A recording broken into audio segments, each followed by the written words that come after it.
In next 60 seconds, you will learn how to control anyone using the mirror trap.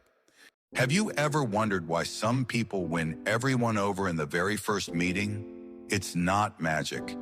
They use a dangerous law of psychology called the mirror trap. Today, I will reveal 3 techniques that can make any stranger follow your lead. But be warned, this knowledge is powerful. Use it with caution. Technique 1. Subtle mirroring. The human brain naturally trusts people who behave like them. When you speak to someone, subtly mirror their body language.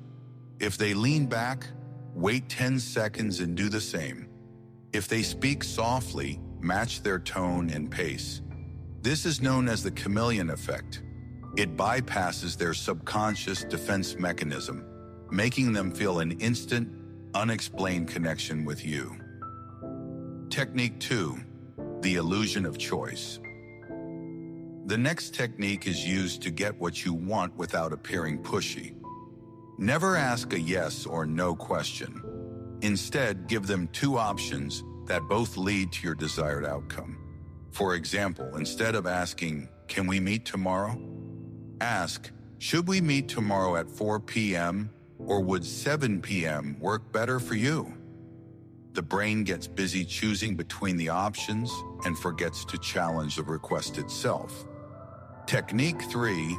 The pressure of silence. If you suspect someone is lying to you, do not confront them. Simply look them directly in the eyes and remain silent. This silence creates an unbearable psychological pressure. To break the tension, the liar will often start talking more, offering more details and eventually exposing their own lie. Silence is the ultimate truth serum. Manipulation is like a blade. Use it for protection, not for harm. If you want to unlock more secrets of dark psychology, hit the subscribe button now and comment the word "master" so I know you are ready for the next level. See you in the next video.